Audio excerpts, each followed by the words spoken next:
నమస్తే. కల్వకుంట్ల కవితకు సంబంధించిన ఉత్తరం పైన ఒక క్లారిటీ అయితే వచ్చింది. ఆ ఉత్తరాన్ని నేనే రాసిన, మా నాయనకు ఉత్తరాన్ని రాస్తే ఆ ఉత్తరాన్ని లీక్ చేసినటువంటి వ్యక్తులు ఎవరు, ఆ వ్యక్తులను ఉద్దేశిస్తూ ఆమె మాట్లాడినటువంటి మాటలు. మా నాయన దేవుడే కానీ పక్కనున్నటువంటి వ్యక్తులంతా దయ్యాలతో పోల్చిండు. దయ్యాలతో పోల్చడంతో పాటు మా నాయనకు నేను ఉత్తరం రాస్తే అసలు లీక్ చేసినటువంటి వ్యక్తులు ఎవరు ఉంటారు? చదివినటువంటి వాళ్ళ నాయనన్న లీక్ చేయాలి, రాసినటువంటి ఈమెన లెటర్ రిలీజ్ చేయాలి.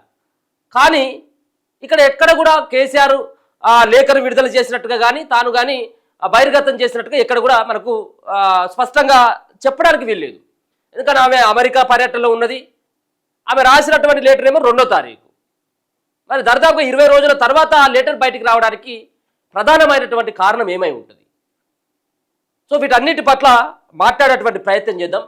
సో కేసీఆర్ దేవుడే కావచ్చు, కానీ ఈ దయాల సంగతి ఏంటిది అనేది మాట్లాడదాం. దాంతోపాటు పార్టీ సంబంధించినటువంటి వ్యవహారాల్లో తన పార్టీని డ్యామేజ్ చేసినట్టుగా కనుక కేసీఆర్ కనుక గ్రహించినట్టయితే ఉంటే బిడ్డన, కొడుక, అల్లుడ, భావన, బామర్ద ఈ సంబంధించినటువంటి తారతమ్యాలు చూడకుండానే పార్టీలకు వెళ్ళి సస్పెండ్ చేసేటువంటి ప్రయత్నం కేసీఆర్ చేస్తాడు. ఇది 100% నిజం.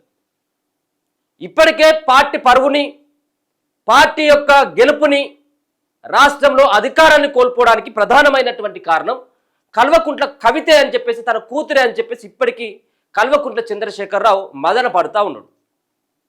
అందుకోసమనే ఢిల్లీ లిక్కర్ స్కామ్కు సంబంధించినటువంటి అంశంలో ఈడీ హైదరాబాద్ నుంచి కల్వకుంట్ల కవితను గొర్ర గుంజుకపోతాంటే సైతం ఆయన కనీసం వచ్చి ఇట్లా తొంగి చూడలేదు, పలకరించలేదు. ఆయనకు పతార ఉన్నా, ఆయనకు ప్రాబల్యం చూపెట్టగలటువంటి నాయకులున్నా, ఈయన మాట ద్వారా ఎంతో కొంత తన కూతురుని కాపాడగలేటువంటి సామర్థ్యం ఉన్నప్పటికీ తన కూతురు విషయంలో ఢిల్లీ లిక్కర్ స్కామ్లో ఈ ఈడీ ఇక్కడి నుంచి తీసుకుపోయిన కానించి మళ్ళా కల్వకుంట్ల కవిత జైలు నుంచి కేసీఆర్ దగ్గరికి వచ్చేంత వరకు కేసీఆర్ దగ్గరికి పోలేదు. అంటే ఇటువంటి కొంత ఇల్లీగల్గా తండ్రికి తెలియకుండా కొన్ని చేసినటువంటి వ్యవహారాల్లో ఖచ్చితంగా కేసీఆర్ సహించడు. ముఖ్యంగా పార్టీ భద్రమవుతుంది అంటే అసలు సహించడు. సో దానికి ఒక ఉదాహరణ చెప్తా. అందుకనే కల్వకుంట్ల కవిత నా పార్టీలో అవసరమే లేదు, నా కూతురు నా పార్టీలో ఉండనటువంటి అవసరమే లేదని ఖరాఖండిగా గతంలోనే కల్వకుంట్ల కవితకు చెప్పిండు. దీనికి ప్రత్యేకమైనటువంటి ఉదాహరణ ఏంటిదంటే, నేనేమని చెప్తా ఉన్నానంటే, వరంగల్లో సభ జరిగింది. ఏది వరంగల్లో? ఈమె చెప్తున్నటువంటి మాట వరంగల్లో సభ గురించే నేను ఆ సంబంధించినటువంటి దాంట్లో రాసిన. ఈ వరంగల్లో సభ జరిగితే మరి ఈమె కూతురే కదా, యాక్సెస్ అయితే ఉంటుంది కదా తండ్రి దగ్గరికి పోవడానికి. మరి ఉత్తరం రాయాల్సినటువంటి, లెటర్ రాయాల్సినటువంటి అవసరం ఏమొచ్చింది? ఈ లెటర్లో ఏమైనా ఇంకా వేరేది ఏమైనా ఉందా? ప్రజలు అనుకున్నటువంటిదే నువ్వు రాసినావు. బీజేపీని ఇంకొక 4 తిట్లు తిడితే మంచిగుండు, కాంగ్రెస్లోనే నువ్వు తిడితివి, బీజేపీలో తిడితే ఇంకా బాగుండు కావచ్చేమో, నీ దగ్గరికి రావడానికి కొంతమందికి కలిసేటువంటి అవకాశం ఇస్తే బాగుంటుంది, నువ్వు బీజేపీతోటి రేపు మాపేమైనా పొత్తు పెట్టుకుంటావు కావచ్చు, ఇటువంటి కూడా ఊహాగానాలు వస్తూ ఉన్నాయని నువ్వు లెటర్ రాసినావు. ఈ లెటర్ రాయాల్సినటువంటి అవసరం ఏమున్నది? నీకు గనక యాక్సెస్ ఉన్నట్టయితే నువ్వు నేరుగా వెళ్ళి మీ నాయనతో చెప్పేదానివే కదా, నేరుగా పోయి.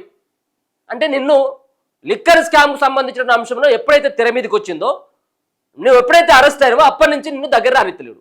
కేవలం మీడియా దృష్టిని మాత్రమే కొంత ఆకర్షించడానికి నిన్ను జైలు నుంచి వచ్చిన తర్వాత ఒకసారి కూతురు అని చెప్పేసి ఆప్యాయంగా దగ్గర తీసుకున్నాడు, అంతే తప్పించి నిన్ను ఎక్కడ కూడా దగ్గర రానియట్లేదు. సో ఇదే ఇప్పుడు కల్వకుంట్ల కవితకు గట్టిగా ఆమె మనసులో పడ్డటువంటి అంశం. నన్ను మా నాయన దగ్గర రానిస్తలేడు, ఎట్టి పరిస్థితుల్లో దీనిలో పుల్ల పెట్టాలన్నటువంటి ఉద్దేశంతో కల్వకుంట్ల కవిత ఆస్తుల తగాదాలకు సంబంధించినటువంటి అంశాన్ని తెర మీదకి తీసుకొచ్చింది. పార్టీల్లో తన అన్నకే విధంగానైతే ప్రయారిటీ ఇస్తా ఉన్నావో నాకు కూడా అదే ప్రయారిటీ కావాలి, నాకు సమానమైనటువంటి హక్కులు కావాలనేది ఇప్పుడు కేసీఆర్ ఏదైతే కొడుకుకు ఎక్కువ సర్వాధికారాలు కట్టపెట్టేందుకు ఏ విధంగానైతే ప్రయత్నం చేస్తా ఉన్నాడో నాకు కూడా అటువంటి సంబంధించినటువంటి పతారే కావాలి, అటువంటి పదవులు కావాలన్నటువంటి ఉద్దేశంతో ఆమె ఒక లొల్లిని క్రియేట్ చేసింది. ముఖ్యంగా మొదటి నుంచి కూడా కేసీఆర్ నమ్మట్లేదు కవితను, ఏది మన అధికారం కోల్పోయిన కానించి. ఇది గ్రహించినటువంటి కవిత ఏదో రకంగా ఈ విధమైనటువంటి డ్యామేజ్ చేయాలన్నటువంటి ప్రయత్నం చేస్తా ఉన్నాడు. అందుకని చెప్పేసి కవితను దగ్గర రానిస్తలేడు అనేది ఈ ఉత్తరం ద్వారా మనకు అర్థమైపోయింది. ఏది ఒకవేళ కనుక కవితను యాక్సెస్ ఉండి రామ్మరా కూసో అని చెప్పేసి కూతురు కూకబెట్టి మాట్లాడితే ఈ లెటర్లకు సంబంధించిన అంశం బయటికి రాకపోయేది. ఈమె హైదరాబాద్లోనే ఉండేది, ఆయన హైదరాబాద్లోనే ఉండేది. ఎవరు? కేసీఆర్. ఇద్దరు తండ్రి కూతురులేనే.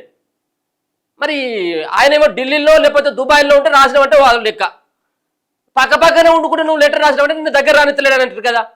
అందుకోసం అని చెప్పేసి కల్వకుంట్ల కవితను పార్టీ నుంచి గెట్ అవుట్ అని చెప్పేసి కేసీఆర్ అన్నట్టుగా తెలుస్తూ ఉన్నది.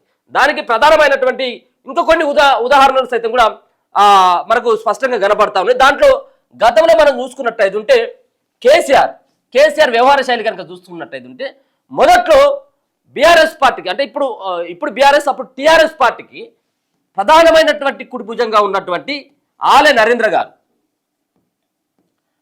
నరేంద్ర గారిని నిర్దాక్షిణంగా మెడలు పట్టి గెంతేసిండు కేసీఆర్ పార్టీ నుంచి.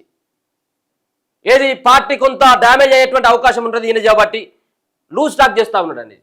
ఇక రెండో అంశానికి వచ్చినట్టయితే ఉంటే ఎంపీగా ఉన్నటువంటి సందర్భంలో విజయశాంతిని సైతం కూడా ఆయన పక్కన పెట్టిండు. ఆమె మళ్ళీ బయటకు వచ్చి గొడగొడ ఏడ్చుకుంటా మళ్ళీ తల్లి తెలంగాణ లేకపోతే పిల్ల తెలంగాణ ఏదో పేరు పెట్టుకున్నది. ఆమె మళ్ళీ అట్లా కొంత అట్లా నడిపింది. దాని తర్వాత ఏమైంది, మంత్రి హోదాలో ఉన్నటువంటి సందర్భంలోనే ఒక బీసీ బిడ్డ అయినటువంటి దాంట్లో పార్టీలో నెంబర్ 2 ఉన్నటువంటి వ్యక్తి ఈటల రాజేందర్.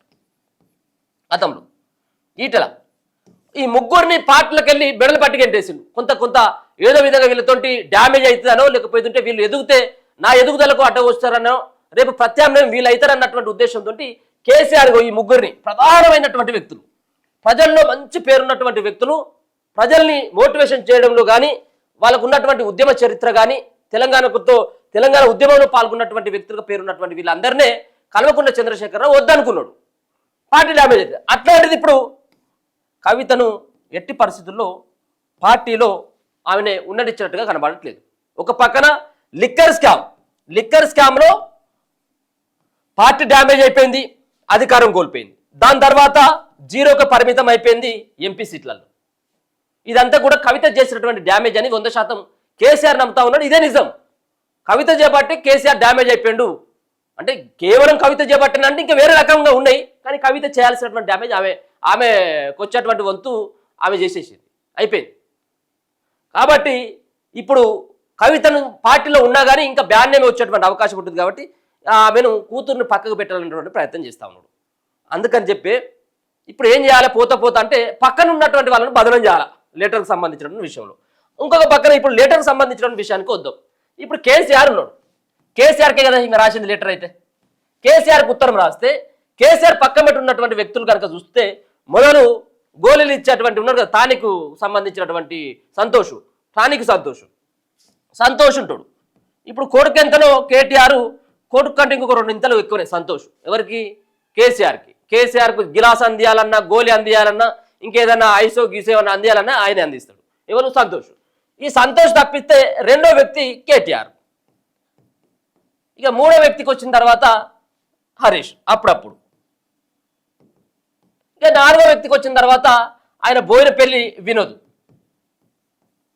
సో వినోద్ నాలుగో వ్యక్తి, ఐదో వ్యక్తి కానీ సరే మొత్తానికి ఉండేది అయితే వాళ్ళు కేసీఆర్ చుట్టుపక్కల ఉన్నటువంటి వీళ్ళను ఈ నలుగురిని ఉద్దేశిస్తే ఇప్పుడు కవిత చెప్పినటువంటి ఈ దయాలలో ఎవరిని మరి ఇలా కవిత ఈ లెటర్ రిలీజ్ చేసిండ్రు నాకు తెలియకుండా అన్నటువంటి ఉద్దేశం ఇట్లా వినోద్ను పక్కకు పెట్టండి. వినోద్ కాకపోవచ్చేమో, హరీష్కి అంత యాక్సెస్ అయితే లేకపోవచ్చు మేబీ ఏది ఆ లెటర్ సంబంధించి. ఇక ఉన్నటువంటి దొంగలల్లా ఈ ఇద్దరు సంబంధించినటువంటి దయాలే. దాంట్లో సైతం సంతోష్ ఎట్టి పరిస్థితుల్లో కేసీఆర్కి తెలియకుండా ఏ పని చేయడు. కాబట్టి ఇక్కడ సంతోష్ రావు కూడా అవకాశం లేదు. ఉన్నది కేటీఆర్ ఎందుకు చేయాల్సి వస్తూ ఉన్నది అంటే కేటీఆర్ ఎందుకు చేశాడని చెప్పేసి అనుకోవచ్చు. అంటే ఒక పక్కన ఈయనకు రావాల్సినటువంటి అధ్యక్ష బాధ్యతలు అప్పగిస్తే అక్కడ కల్వకుంట్ల కవిత అడ్డం పడతా ఉన్నది, ఆస్తులకు సంబంధించిన విషయంలో అడ్డం పడతా ఉన్నది, పదవులకు సంబంధించినటువంటి విషయంలో అడ్డం పడతా ఉంది. కాబట్టి ఖచ్చితంగా చెల్లను బదనం చేయాలన్నటువంటి ఉద్దేశం కేటీఆర్కి ఖచ్చితంగా కలిగింది. అందుకని చెప్పేసి ఈ లెటర్ని కన్ఫామ్గా కేటీఆరే బహిర్గతం చేసింది అన్నటువంటి భావన అందరిలో కలుగుతూ ఉన్నది. ఇది జరిగినటువంటి విషయం. సరే దయాల సంగతి వీళ్ళున్నప్పటికీ పార్టీలో ఈ సంబంధించినటువంటి అంశంలో ఖచ్చితంగా కల్వకుంట్ల చంద్రశేఖరరావు తన కూతురు అయినటువంటి ఆ కల్వకుంట్ల కవితను ఎట్టి పరిస్థితుల్లో పార్టీలో ఉండేటువంటి అవకాశం లేదు. రెండో పక్కన ఒక ప్రచారం అయితే కొనసాగుతూ ఉన్నది. కల్వకుంట్ల కవిత నిన్న ఎయిర్పోర్ట్ నుంచి వచ్చుకుంటా మరి ఎయిర్పోర్ట్ నుంచి వస్తే ఘన స్వాగతం పలికిండ్రు. ఏదైతే లిక్కర్ స్కామ్లో జైలు నుంచి విడుదలైనప్పుడు శంషాబాద్ ఎయిర్పోర్ట్లో ఏ విధంగానైతే ఆమెను పూలమాలలతో గజమాలలతో సత్కరించిల్లో ఆమె ఏదో వరల్డ్ కప్ సాధించి ఏదో పథకం సాధించినట్టుగా ఆమెను చూసిల్లో. ఇప్పుడు నిన్న కూడా ఆమె అమెరికాకు వాళ్ళ కొడుకు ఏదో సంబంధించినటువంటి వ్యవహారంలో అక్కడికి పోయి వస్తూ ఉంటే ఆమెకు ఘనస్వాగతం పలికినటువంటి దాంట్లో ఆ కల్వకుంట్ల కవితకు పక్కన ఉన్నటువంటి దాంట్లో ఒక టీఆర్ఎస్ జెండా కనపడలేదు, ఓ టీఆర్ఎస్ మనిషి కనపడలేదు, కేసీఆర్ అభిమాని కనపడలేదు, కేసీఆర్ ఫోటో కనపడలేదు. అంటే కవిత పూర్తి స్థాయిలో ఆమె కార్యకర్తలతో ఇప్పటికే చెప్పి ఉన్నట్టుగా మనకు అర్థమవుతా ఉన్నది. అంటే కేసీఆర్ ఫోటోలు రావద్దు, బీఆర్ఎస్ జెండాలు రావద్దు, బీఆర్ఎస్ పార్టీ మనసులు రావద్దు అనేది. అందుకనే ఇప్పుడు కల్వకుంట్ల కవిత బయటికి పోబోతా ఉన్నది. పోబోతా ఉందంటే అప్పటికే వద్దు అమ్మ నీ సేవలు చాలని చెప్పేసి కేసీఆర్ అనడంతో ఒక పక్కన కొంత బెదిరింపు ధోరణిలో ఆమె ప్రయత్నం చేసి అయినా కానీ కేసీఆర్ వినకపోవడంతో ఆమె నిర్ణయాన్ని రేపు ఎల్లుండి ప్రకటించేటువంటి అవకాశం కనబడతా ఉన్నది. ఆమెను పార్టీ నుంచిగా కేసీఆర్ గెంటేసినట్టే. ఇటువంటి నిజంగా కూడా మనకి కూతురాయనటువంటి ఆమెను గెంటేస్తారా అంటే ఇటువంటి సంఘటనలు కోకొనలు ఉన్నాయి, దేశవ్యాప్తంగా కోకొనలు ఉన్నాయి. ఒకటే సంబంధించినటువంటి ఇంట్లో ముగ్గురు ఉంటే భార్య భర్త కొడుకు ఎవరైనా ఉంటే ముగ్గురు మూడు పార్టీలలో ఉన్నారు, అంతేందుకు పక్కన ఉన్నటువంటి జగన్ పార్టీల సంగతి ఏంది? చెల్లో పార్టీలు ఉన్నది, ఇప్పుడున్నటువంటి జగన్మోహన్ రెడ్డి ఓ పార్టీలో ఉన్నాడు. అంటే ఈ కుటుంబాలకు సంబంధించినటువంటి దాంట్లో ఇటువంటి కల్లోలాలు సహజంగా వస్తూనే ఉంటాయి, ఇటువంటి వ్యవహారాలు నడుస్తూనే ఉంటాయి. కాబట్టి కూతుర్ని వదులుకుంటా ఉన్నాడు కదా కేసీఆర్. ఎట్లా అంటే రాజకీయాల కోసం కూతురా కొడుక అల్లుడా బావ బామర్ది అనేది ఏది ఉండదు, వరుసలు గిరిసలు ఏముండవు, వరుసలు గిట్ల పెట్టుకుంటే ఈ పార్టీలు నడవయి. అందుకని ఏ విధంగానైతే రాజకీయంగా లబ్ధి పొందాలనో ఇది రాజకీయ లబ్ధి కోసం కుటుంబాలకు సంబంధించినటువంటి బంధాలు బంధుత్వాలు కూడా తెగిపోతాయి, ఇది నిజం. అందుకనే కేసీఆర్ పక్కాగా తన కూతుర్ని గెట్అవుట్ అని చెప్పేసి పార్టీ నుంచి గెంటేసేటువంటి కార్యక్రమాన్ని ఆయన భుజానికి ఎత్తుకున్నాడు. అది రేపో ఎల్లుండో ఆమెంతా ఆమె ఈ పార్టీలోకి వెళ్ళిపోవాలన్న ఉద్దేశంతో ఆమెను మానసికంగా ఈ రకంగా ఆమెను దెబ్బతీయాలన్న ప్రయత్నం చేస్తా ఉన్నారు. ఆమె ఇప్పటికే డిసైడ్ అయిపోయింది, పార్టీ పెట్టాలా లేకపోతే ఏదైనా పార్టీలోకి పోవాలనేది ఆమె డిసైడ్ చేసుకుంటా ఉంది. మరొక పక్కన కొత్త వాదన అయితే వస్తూ ఉన్నది. ఆమె ఇది ఢిల్లీలో ఏదో సోనియా గాంధీని కలిసింది, ఆమె కాంగ్రెస్ పార్టీలోకి వెళ్ళేందుకు ఆమె ప్రయత్నం చేస్తున్నది, అదొక ప్రచారం అయితే కొనసాగుతూ ఉంది. అది ఏందనేది చూడాల్సిన చూద్దాం. మరి కవిత యొక్క సంబంధించిన ఉత్తరం పైన కేటీఆర్ ఏ విధంగా మాట్లాడతాడు, దయ్యాలకు సంబంధించిన విషయంలో కేసీఆర్ ఏ విధంగా మాట్లాడతాడు, సంతోషరావు ఏమైనా ప్రెస్ మీట్ పెడతాడా, దీనిపైన అసలు కేసీఆర్ ఏమైనా మాట్లాడతాడు అనేది మనం చూడాల్సిన చూస్తూనే ఉండండి మనతో.